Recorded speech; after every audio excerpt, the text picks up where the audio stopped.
എല്ലാവർക്കും വന്ദനം. ഇന്ന് പ്രത്യേകിച്ച് പെസഹ വ്യാഴം എന്ന് അറിയപ്പെടുന്നു. ക്രിസ്തീയ സമൂഹം വളരെ ഗൗരവമായി ചിന്തിക്കുന്ന യേശുവിൻ്റെ ക്രൂശ് മരണത്തെക്കുറിച്ചും ഒക്കെയാണ് ഈ ആഴ്ചയിൽ എല്ലായിടത്തും ധ്യാനങ്ങൾ നടക്കുന്നത്.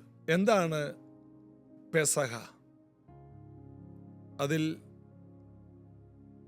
നമ്മൾ കാര്യങ്ങൾ മനസ്സിലാക്കണമെങ്കിൽ പുറപ്പാട് പുസ്തകം 12-ാം അധ്യായത്തിൽ നമ്മൾ നോക്കുമ്പോൾ ഇസ്രായേൽ മക്കൾ മിസ്രൈമിൽ നിന്ന് പുറപ്പെടുന്ന ആ സമയമാണ് നമ്മളത് കാണുന്നത്.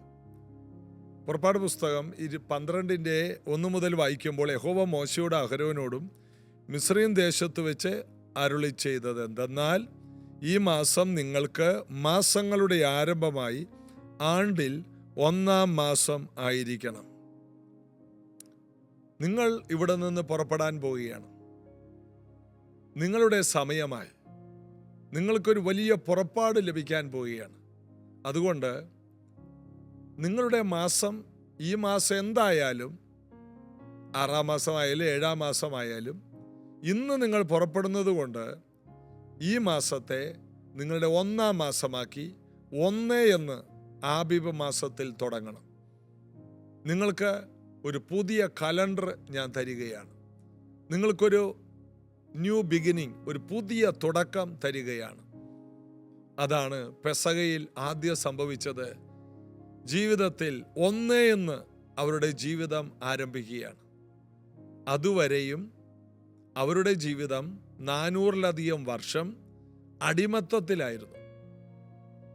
ഫറവോന്റെ അടിമത്തത്തിന്റെ കീഴെ കിടക്കുന്ന ഇവർ കണ്ണുനീരോടെ നിലവിളിച്ചപ്പോൾ ദൈവം എൻ്റെ ജനത്തിന്റെ കഷ്ടത കണ്ടു, അവരുടെ നിലവിളി കേട്ടു, അവരെ വിടുവിക്കാനായിട്ട് ഞാൻ വന്നിരിക്കുന്നു എന്ന് പറഞ്ഞ് മോശയോട് മുൾപ്പടർപ്പിൽ സംസാരിച്ച് മോശയെ ശക്തനാക്കി അധികാരത്തോടെ അയച്ച് 10 ബാധകൾ അയച്ച് ഇസ്രായേൽ മക്കളെ മിസ്രൈമിൽ നിന്ന് ഫറവോനെ ഭയപ്പെടുത്തി ദൈവം തിരിച്ച് കനാനിലേക്ക് കൊണ്ടുപോകുന്ന ചരിത്രമാണ് പെസഹയോടുള്ള ബന്ധത്തിൽ നമ്മൾ കാണുന്നത്. അപ്പോൾ അന്ന് അവർ ചെയ്ത കാര്യങ്ങൾ താഴോട്ട് വായിക്കുമ്പോൾ കാണാം. നിങ്ങൾ ഇസ്രായേൽ സർവ്വസംഘത്തോടും പറയേണ്ടത് എന്തെന്നാൽ, ഈ മാസം 10-ാം തീയതി അതത് കുടുംബത്തിന് ഒരു ആട്ടിൻകുട്ടി വീതം ഓരോരുത്തൻ ആട്ടിൻകുട്ടിയെ എടുക്കണം. ആട്ടിൻകുട്ടിയെ തിന്നുവാൻ വീട്ടിലുള്ളവർ പോരായെങ്കിൽ ആളുകളുടെ എണ്ണത്തിനൊത്തവണ്ണം അവനും അവൻ്റെ വീട്ടിനടുത്ത അയൽക്കാരും കൂടി അതിനെ എടുക്കണം. ഓരോരുത്തൻ തിന്നുന്ന ഒത്തവണ്ണം കണക്ക് നോക്കി നിങ്ങൾ ആട്ടിൻകുട്ടിയെ എടുക്കണം. ആട്ടിൻകുട്ടി ഊനമില്ലാത്തതും 1 വയസ്സ് പ്രായമുള്ള ആണുമായിരിക്കണം. അത് ചെമ്മരിയാടോ കോലാടോ ആകാം. യേശുക്രിസ്തുവിൻ്റെ നിഴലായ ആട്ടിൻകുട്ടിയാണ് ആ കാണിക്കുന്നത്. ആ ആട്ടിൻകുട്ടി ഊനമില്ലാത്തതായിരിക്കണം. ഈ ആട്ടിൻകുട്ടിയെ അവരറുക്കണം. പിന്നെ നമ്മൾ വായിക്കുന്നു, അവരുടെ കട്ടിളമേലും ആ കുറുമ്പടിമേലും മുകളിലെ പടിമേലും ഈ രക്തത്തെ അവർ പുരട്ടണം. മിസ്രൈമിൽ ഒരു വലിയ ബാധയുണ്ടാകും. എല്ലാ വീട്ടിലും ആദ്യജാതൻ മരിക്കും. മൃഗങ്ങളുടെയും മനുഷ്യരുടെയും ആദ്യജാതന്മാർ മരിക്കും. അത് ചെറിയവരെന്നില്ല, വലിയവരെന്നില്ല. എന്നാൽ കുഞ്ഞാടിനെ അറുത്ത് രക്തം പുരട്ടി അതിനകത്തിരുന്ന് പെസഹ ആചരിക്കുന്നവർക്ക് ഒരു സുരക്ഷിതത്വമുണ്ട്. ദൈവം ദേശത്തെ ന്യായം വിധിക്കാൻ കടന്നു വരുമ്പോൾ ദൈവം നോക്കുന്നത് രക്തമടയാളമുണ്ടോ. ഊനമില്ലാത്ത കുഞ്ഞാടിൻ്റെ രക്തത്തിൻ്റെ അടയാളത്തിൻ്റെ കീഴെയാണോ, അങ്ങനെയുള്ള കുടുംബങ്ങളിൽ ഒരു ബാധയും ഉണ്ടാകത്തില്ല, ഒരു മരണവും ഉണ്ടാകത്തില്ല. അപ്പോൾ ഞാൻ ഇന്ന് ഈ ജനത്തിലൂടെ കടന്നു പോകും. അത് യഹോവയുടെ പെസഹ എന്ന് നമ്മളവിടെ വായിക്കുന്നു. അപ്പോൾ പെസഹ എന്താണെന്ന് ക്രിസ്തീയ സമൂഹത്തിന് പലർക്കും അറിയില്ല. യേശുക്രിസ്തുവിൻ്റെ നിഴലാണ് ഒരു കുഞ്ഞാട്, ഊനമില്ലാത്ത കുഞ്ഞാട്. സ്നാപക യോഹന്നാൻ പറഞ്ഞതുപോലെ, ഇതാ ലോകത്തിൻ്റെ പാപം ചുമക്കുന്ന ദൈവത്തിൻ്റെ കുഞ്ഞാട്. നമുക്ക് വേണ്ടി ഒരു കുഞ്ഞാട് അറുക്കപ്പെട്ടു.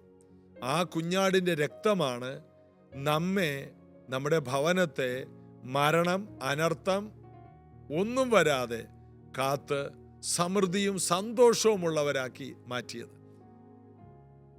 ഒന്നും കൂടി പറഞ്ഞാൽ, മിസ്രൈമിലെ എല്ലാ വീടുകളിലും നിലവിളിയും, രാജാവ് ഉൾപ്പെടെ, ഫറവോ ഉൾപ്പെടെ നിലവിളിക്കുമ്പോൾ, ഇതാ ഇസ്രായേൽ മക്കളുടെ എല്ലാ വീടുകളിലും ആഹ്ലാദവും ആഘോഷവുമാണ്. ഒരു വലിയ പുറപ്പാട് നടക്കുകയാണ്. അവര് അന്ന് രാത്രി 400 വർഷങ്ങൾക്ക് ശേഷം അന്ന് രാത്രി ആ ദേശത്ത് നിന്ന് ദൈവം അവർക്ക് കൊടുക്കാൻ പോകുന്ന ദേശത്തേക്ക് ഇറങ്ങിത്തിരിക്കുന്ന രാത്രിയാണ്. അവരുടെ വീടുകളിൽ ഉല്ലാസത്തിന്റെ, ജയത്തിന്റെ ഘോഷം. നീതിമാന്മാരുടെ കൂടാരത്തിൽ ഈ രക്തത്തിൽ ഇരിക്കുന്ന, മറഞ്ഞിരിക്കുന്ന വ്യക്തികളാണ് നീതിമാന്മാർ. യേശുവിന്റെ രക്തത്താൽ കഴുകൽപ്പെട്ടവർ. അവരുടെ വീടുകളിൽ ആഘോഷങ്ങളുണ്ട്. പെസക ഒരു ആഘോഷമാണ്. പെസക ഒരു ദുഃഖമല്ല, പെസക ഒരു ആഘോഷമാണ്. യേശു നമുക്ക് വേണ്ടി തകർക്കപ്പെട്ടത്. അന്ന് യേശു വേദന സഹിച്ചു. ഇനി നമ്മൾ കരയണ്ട, എന്നാൽ നന്ദി പറയണം. കർത്താവേ, അങ്ങ് എനിക്ക് വേണ്ടിയാണല്ലോ ക്രൂശ് മരിച്ചത്. നന്ദി കർത്താവേ. അതിനുവേണ്ടിയാണ് നമ്മൾ നന്ദിയുള്ളവരായി കർത്താവിനെ ചേർന്ന് പാടി ആരാധിക്കുന്നത്. And yours is the kingdom, yours is the power, yours is the glory forever. Amen. Yours is the kingdom, yours is the power, yours is the glory forever. Amen. Yours is the kingdom, yours is the power, yours is the glory forever. Amen. Yours is the kingdom, yours is the power, yours is the glory forever. Amen. Yours is the kingdom, yours is the power, yours is the glory forever. Amen. Yours is the kingdom, yours is the power, yours is the glory forever. Amen. El Shaddai, Aradhana, Elohim, Aradhana, Adonai, Aradhana, Yeshua, Aradhana, El Shaddai, Aradhana, Elohim, Aradhana, Adonai, Aradhana, Yeshua, Aradhana, El Shaddai, Aradhana, Elohim, Aradhana, Adonai, Aradhana, Yeshua, Aradhana, El Shaddai, Aradhana, Elohim, Aradhana, Adonai, Aradhana, Yeshua, Aradhana. Sundarane, Adishayane, Mahonnadane, En Priyane, Sundarane, Adishayane, Mahonnadane, En Priyane, Sundarane, Adishayane, Mahonnadane, En Priyane, Sundarane, അതിശയനേ മഹോന്നതനേ എൻ പ്രിയനേ സുന്ദരനേ അതിശയനേ മഹോന്നതനേ എൻ പ്രിയനേ സുന്ദരനേ അതിശയനേ മഹോന്നതനേ എൻ പ്രിയനേ. യേശുവിൻ്റെ ക്രൂശ്, യേശുവിൻ്റെ യാഗം, ഇതൊക്കെയാണല്ലോ നമ്മൾ ഇന്ന് ധ്യാനിക്കുന്നത്. അപ്പോൾ യേശുവിൻ്റെ യാഗത്തിലൂടെ യേശു സമ്പാദിച്ചു തന്നത് നമ്മോടുകൂടെ ഇരിക്കുവാൻ പരിശുദ്ധാത്മാവിനെയാണ്. നമ്മൾ അപ്പോസ്തല പ്രവൃത്തി 1-ാം അധ്യായം പൂർത്തിയാക്കി. 2-ാം അധ്യായത്തിലേക്ക് പ്രവേശിക്കുകയാണ്. അതിങ്ങനെയാണ് തുടങ്ങുന്നത്. പെന്തക്കോസ്ത് നാൾ വന്നപ്പോൾ എല്ലാവരും ഒരു സ്ഥലത്ത് ഒന്നിച്ചു കൂടിയിരുന്നു. യേശു പറഞ്ഞു, ഞാൻ പോവുകയാണ്. യേശു മരിച്ചു, അടക്കപ്പെട്ടു, ഉയർത്തെഴുന്നേറ്റു.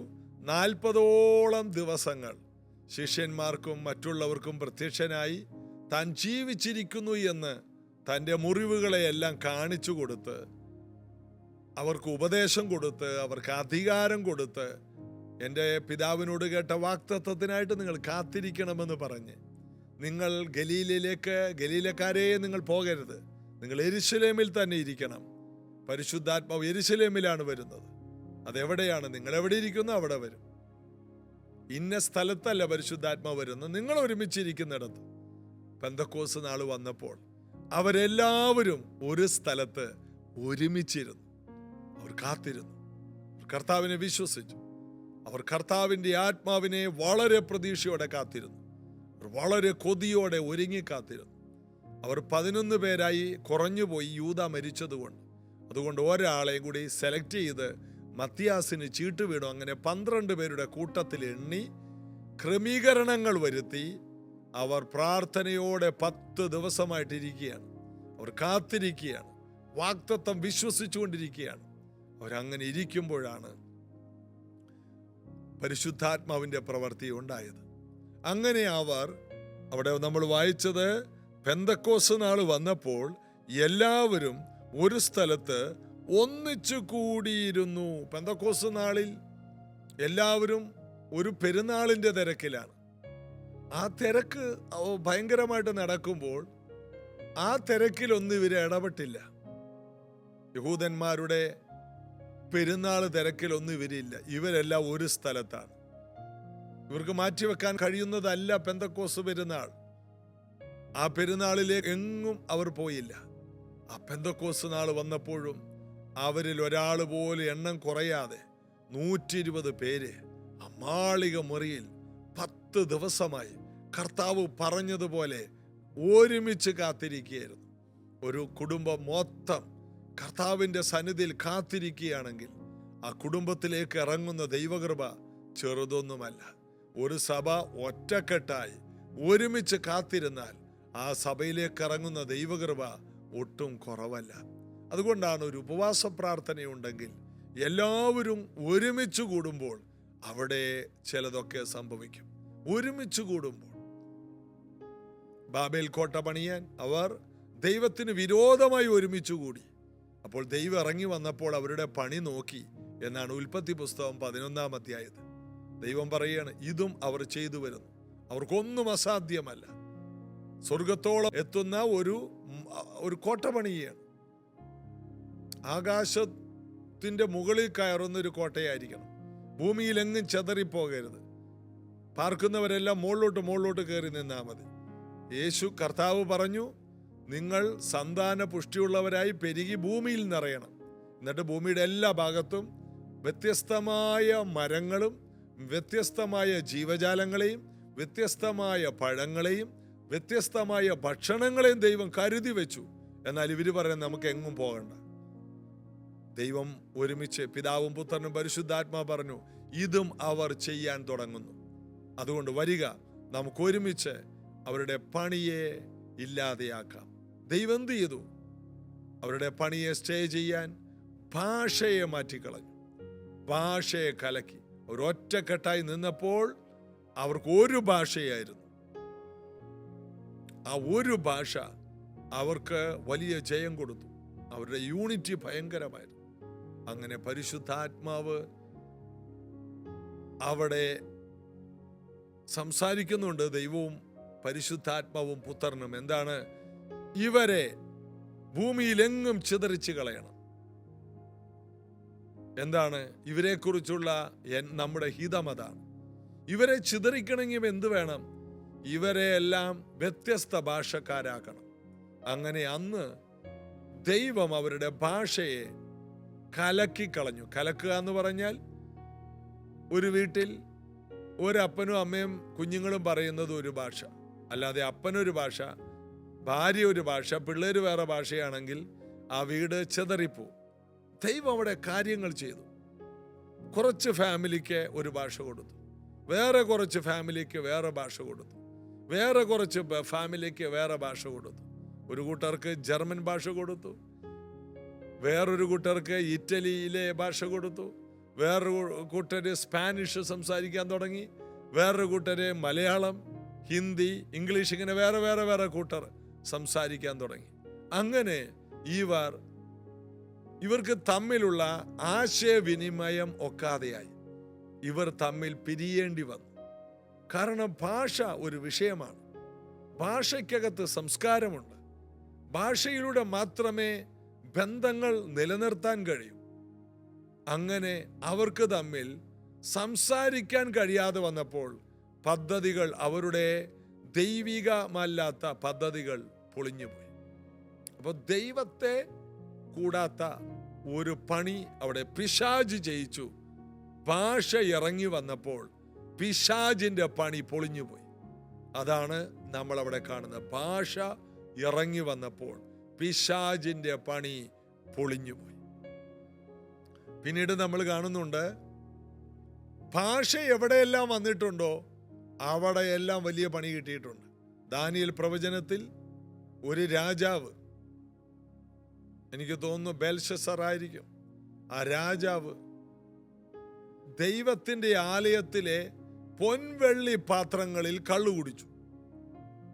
ഇവർ യെരുശലേമിൽ നിന്ന് ഈ ദേവാലയത്തെ എല്ലാം പൊളിച്ചിട്ട് അതിനകത്തെ പാത്രങ്ങളെല്ലാം എടുത്തുകൊണ്ടുവന്നപ്പോഴൊന്നും ദൈവം അവരെ ഒന്നും ചെയ്തില്ല. യെരുശലേം ദേവാലയം പൊളിച്ചപ്പോഴും ദൈവം അനങ്ങിയില്ല.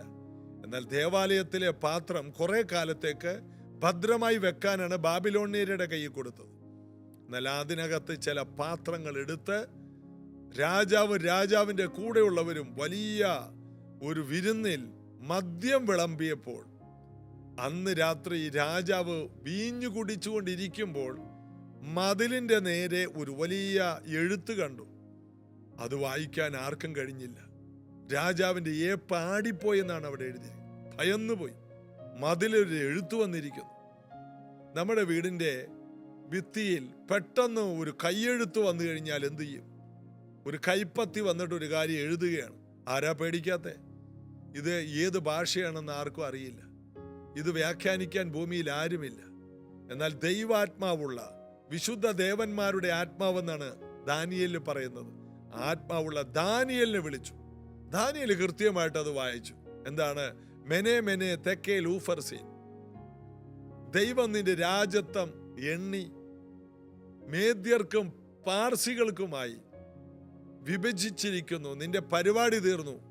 ഇതായിരുന്നു ദാനിയേല് അത് വ്യാഖ്യാനിച്ചത്. ദാനിയേലിന് ഒത്തിരി സമ്മാനമൊക്കെ കൊടുത്തു. അന്ന് രാത്രി രാജാവ് കൊല്ലപ്പെട്ടെന്നാണ്. അന്ന് രാത്രി ശത്രുക്കൾ വന്ന് ഈ രാജ്യത്തെ തകർത്ത് കളഞ്ഞു. അതായത് ഭാഷ ഇറങ്ങി വന്നപ്പോൾ ദൈവത്തിന് വിരോധമായ സാമ്രാജ്യങ്ങൾ തകർന്നുപോയി. അടുത്തതാണ് പെന്തക്കോസ് നാൾ. അവിടേക്കാണ് നമ്മളിപ്പോൾ ഇനി ഇറങ്ങി വരാൻ പോകുന്നത്. പരിശുദ്ധാത്മാവാണ് ഈ ഭാഷകളുടെ പുറകിൽ. പെന്തക്കോസ് നാൾ വന്നപ്പോൾ അവരെല്ലാവരും ഒരു സ്ഥലത്ത് കൂടിയിരുന്നു. സാധാരണക്കാരായ ഗലീലക്കാരാണ് അതിനകത്ത് എല്ലാവരും തന്നെ. അവരെല്ലാവരും ഒരു സ്ഥലത്ത് കൂടിയിരുന്നു. അപ്പോൾ ഐക്യതയിൽ ബാബേലിൽ അവർ നിന്നപ്പോൾ ദൈവം അവരുടെ ഐക്യതയെ ഭാഷ കൊണ്ട് കലക്കി. എന്നാൽ ഗലീലക്കാരായ സാധാരണക്കാരായ പഠിപ്പില്ലാത്ത ഒരു കൂട്ടർ കർത്താവിൻ്റെ വചനം കേട്ടിട്ട് അവർ ഒരുമിച്ച് കൂടി കാത്തിരുന്നു. അടുത്ത വാക്യം ഇങ്ങനെയാണ്: പെട്ടെന്ന് കൊടിയ കാറ്റടിക്കുന്നത് പോലെ ആകാശത്ത് നിന്ന് ഒരു മുഴക്കമുണ്ടായി. പെട്ടെന്ന് ഒരുമിച്ച് കൂടുന്ന ഇടത്തൊക്കെ പെട്ടെന്ന് എന്തെങ്കിലും ചെയ്യും ദൈവം. ഒരുമിച്ച് നിൽക്കുന്നിടത്ത്, ഒരുമിച്ച് ചോദിക്കുന്നിടത്ത്, ഒരുമിച്ച്. പത്രോസ് ജയിലിൽ കിടക്കുന്നത് അപ്പോസ്തലപ്രവൃത്തി 12-ാം അധ്യായത്തിൽ നമ്മൾ പിന്നീട് ചിന്തിക്കും. അവിടെ പത്രോസിനെ തടവിൽ സൂക്ഷിച്ചു വരുമ്പോൾ ചങ്ങലകൾ ധരിച്ചവനായി പട്ടാളക്കാരുടെ നടുവിൽ ഉറങ്ങുമ്പോൾ പെട്ടെന്ന് അറയിൽ ഒരു വെളിച്ചം ഉദിച്ചു. ദൈവത്തിന്റെ ദൂതൻ ആ ജയിലിന്റെ ഉള്ളിലേക്ക് ഇറങ്ങി വന്നു. അവന്റെ ചങ്ങലകൾ അഴിഞ്ഞു. വിലാപ്പുറത്ത് തട്ടി ദൂതൻ അവനെ എഴുന്നേൽപ്പിച്ചു. വേഗം എഴുന്നേൽക്ക് എന്ന് പറഞ്ഞ് 3 വാതിലുകൾ തുറന്ന് ആ മെയിൻ നാഷണൽ ഹൈവേയിൽ ക്രോസ് ചെയ്ത് കഴിഞ്ഞപ്പോൾ ദൂതൻ അവനെ വിട്ടുപോയി. അതുവരെ ഈ ദൂതൻ പത്രോസിന്റെ കൂടെ നിന്നു. എല്ലാ വാതിലും തുറന്നു. ഒരൊറ്റ ദൂതൻ ഇറങ്ങിയാൽ മതി നിന്റെ വാതിലുകളെല്ലാം തുറക്കാൻ. പെട്ടെന്ന് അത് സഭ ഒരുമിച്ച് കൂടി പ്രാർത്ഥിച്ചപ്പോൾ. ഒരുമിച്ച് കൂടുന്നത് എന്തിനാ? സ്തുതിക്കുവാനും പ്രാർത്ഥിക്കുവാനുമാണ്. എന്തിനാ സഭ ഒരുമിച്ച് കൂടുന്നത്? ഞായറാഴ്ച സഭായോഗം മുടക്കുന്നവരറിയണം, നിങ്ങളുടെ അനുഗ്രഹങ്ങളാണ് നിങ്ങൾ തള്ളിക്കളയുന്നത്. ഒരു പ്രാർത്ഥനയുള്ളപ്പോൾ, ഒരു കുടുംബ പ്രാർത്ഥന, ഇതിലൊക്കെ ഇരിക്കാതെ മാറി നടക്കുന്നവരറിയണം, നിങ്ങൾക്ക് ലഭിക്കേണ്ട വലിയ അനുഗ്രഹങ്ങളെ നിങ്ങൾ തിരസ്കരിക്കുകയാണ്. കർത്താവേ, എനിക്ക് വിടുതൽ വേണം. ഞങ്ങൾ ഒരുമിച്ച് കൂടുമ്പോൾ പെട്ടെന്ന് ചിലത് നടക്കുമെങ്കിൽ ഞങ്ങൾക്ക് ഒരുമിച്ച് കൂടാൻ മനസ്സുണ്ട് എന്ന് പറഞ്ഞുകൊണ്ട് തുടർന്നുള്ള ദിവസങ്ങളിലെ കൂട്ടായ്മകളിലെ എല്ലാ മീറ്റിങ്ങുകളിലും എന്ത് വില മുടക്കിയും വരാൻ നിങ്ങളൊന്ന് നോക്ക്. ഇതിന് വില കൽപ്പിക്ക്. ഓരോ ദൈവിക കൂട്ടായ്മയ്ക്ക് വില കൽപ്പിക്ക്. ദൈവമാണ് നമ്മുടെ ജീവിതത്തെ മറ്റൊരു ദിശയിലേക്ക്, അഭിവൃദ്ധിയിലേക്കും ഉയർച്ചകളിലേക്കും തിരിക്കുന്നത്. അതുകൊണ്ട് കർത്താവിൻ്റെ അമിത ബലത്തിലേക്ക് നമ്മൾ കടന്നു വരണം. പെട്ടെന്ന് ചില കാര്യങ്ങൾ നമ്മുടെ ജീവിതത്തിൽ സംഭവിക്കാൻ പോവുകയാണ്. നമുക്ക് വിശ്വസിക്കാം, പ്രാർത്ഥിക്കാം. കർത്താവേ, ഒരു മനപ്പെട്ട് അങ്ങയുടെ സന്നിധിയിൽ ഒരുമിച്ച് കൂടി ഞങ്ങളുടെ പിതാക്കന്മാരെ പോലെ ഒരുമിച്ച് കൂടാനും അങ്ങയുടെ വലിയ മഹത്വം പെട്ടെന്ന് കാണാനും പെട്ടെന്ന് ചില അനുഭവങ്ങൾ പ്രാപിപ്പാനും ഇത് കേൾക്കുന്ന എല്ലാവർക്കും കൃപ കൊടുക്കണമേ. എല്ലാവരും ആത്മാവിൽ നിറയട്ടെ. എല്ലാവരും ആത്മാവിൽ ശക്തീകരിക്കപ്പെടട്ടെ. എല്ലാവരും അഭിഷേകത്താൽ നിറയട്ടെ. എല്ലാവരും കൃപകളാൽ നിറയട്ടെ. എല്ലാവരും ദൈവാത്മാവിന്റെ സൗഖ്യം പ്രാപിക്കട്ടെ. എല്ലാവരും ദൈവവചനത്തിന്റെ ശക്തി പ്രാപിക്കട്ടെ. എല്ലാ അടഞ്ഞ വാതിലുകളും ഇപ്പോൾ യേശുവിൻ നാമത്തിൽ തുറക്കട്ടെ. സാമ്പത്തിക വഴികൾ തുറക്കട്ടെ. കുഞ്ഞുങ്ങൾ അവധിക്കാലം അത്ഭുതമാകട്ടെ. പോകുന്നിടങ്ങളിലെല്ലാം വഴികളും വാതിലുകളും തുറന്നു വരട്ടെ. സഭ ആർത്തു വളരട്ടെ. യേശുവിൻ നാമത്തിൽ ആമേൻ. പെട്ടെന്ന് ചില കാര്യങ്ങൾ സംഭവിക്കും. നമുക്ക് ഒരുമിച്ച് വിശ്വസിക്കാം. ഇന്ന് പെസക വേഴമെന്ന് അറിയപ്പെടുന്നല്ലോ. പ്രത്യേകിച്ച് എല്ലാ വ്യാഴാഴ്ചയും നമുക്ക് സഭയിൽ ഉപവാസ പ്രാർത്ഥനയുണ്ട്. എന്നാൽ ഇന്ന് പ്രൈസ് ജനറേഷൻ ചർച്ചിൽ ഉപവാസ പ്രാർത്ഥന രാവിലെ ഇല്ല.